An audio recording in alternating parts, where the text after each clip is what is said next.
السلام علیکم ورحمۃ اللہ وبرکاتہ۔ دوستوں، میں نفیس اکبر قاسمی۔ دیوبندیوں کی اکثر مسجدوں میں امام صاحب کے سلام پھیرتے ہی تبلیغی جماعت والے کھڑے ہو کر اعلان کرتے ہیں۔ بعض لوگوں کا اعتراض ہے اس طرح کے اعلان سے لوگوں کی نماز میں خلل ہوتا ہے، اس طرح کا اعلان بند ہو جانا چاہیے۔ اس سلسلے میں کیا فرماتے ہیں علماء کرام اور مفتیان اعظام؟ چنانچہ کسی نے دارالعلوم دیوبند کے دارالافتاء سے فتویٰ پوچھا ہے۔ دارالعلوم دیوبند کے فتویٰ سے پہلے ہم اس سلسلے میں علامہ یوسف بن نور اٹاون کراچی کا فتویٰ دیکھتے ہیں۔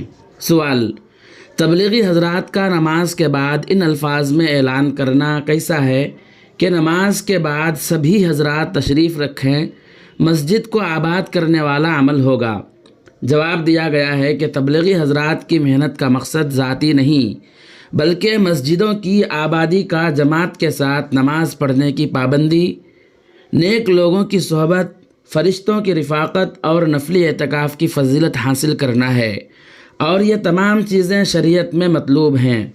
لہٰذا صورت مسئلہ میں نمازیوں کو اگر تبلیغی حضرات کے مذکورہ اعلان سے نماز کی ادائیگی میں کوئی پریشانی نہ ہوتی ہو تو تبلیغی احباب کا نماز کے بعد یہ اعلان کرنا کہ نماز کے بعد سبھی حضرات تشریف رکھیں، مسجد کو آباد کرنے والا عمل ہوگا، درست ہے، شرعاً کوئی قباحت نہیں۔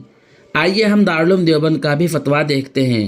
سوال: کیا فرماتے ہیں علماء دین و مفتیان کرام مندرجہ ذیل مسائل کے بارے میں؟ باجماعت نماز کے فوراً بعد مروجہ تبلیغی جماعت کے حضرات اعلان کرتے ہیں کہ دعا کے بعد یا سنت پڑھنے کے بعد ایمان و یقین کی بات ہوگی، آپ سب حضرات بیٹھ جائیں، بہت نفع ہوگا۔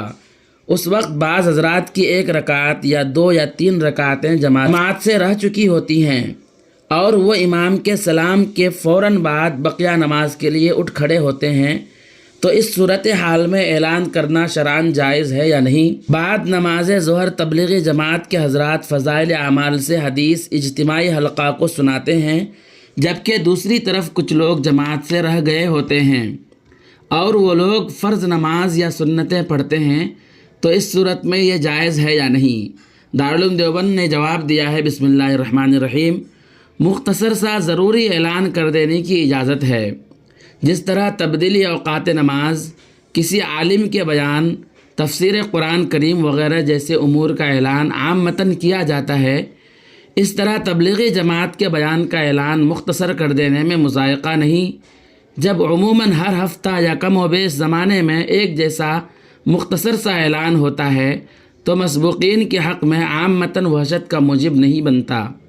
تبلیغی جماعت کے اعلان کے جو الفاظ آپ نے نقل کیے ہیں وہ مختصر اعلان پر ہی مشتمل جچے تلے الفاظ ہیں۔ جب دوسری طرف کچا نمازی نماز میں مشغول ہو تو اتنی اونچی آواز سے فضائل اعمال کو سنانا کہ جس سے دوسری طرف نماز میں مشغول حضرات کی نمازوں میں خلل ہو، یہ صورت مکروہ ہے۔ اور جبکہ بعد نماز ظہر فضائل اعمال کے سننے سنانے کا وقت مقرر ہے، تو آنے والے نمازی یا سنت و نوافل پڑھنے والے حضرات شروع ہی سے اس کا لحاظ فرما لیا کریں کہ جس جگہ میں فضائل اعمال پڑھی جاتی ہے اس سے اتنے فاصلے پر نماز پڑھیں کہ خلل اور تشویش کا اندیشہ نہ ہو، تو یہ سب سے بہتر شکل ہے۔ واللہ تعالی عالم۔ دارالفتاء دارالعلوم دیوبند۔ دوستو، ویڈیو کے تعلق سے آپ کا کیا خیال ہے؟ ایک پیارا سا کمنٹ کر کے حوصلہ افزائی ضرور فرمائیں۔ پھر ملتے ہیں جلد ہی کسی نئی ویڈیو کے ساتھ۔ السلام علیکم ورحمۃ اللہ وبرکاتہ۔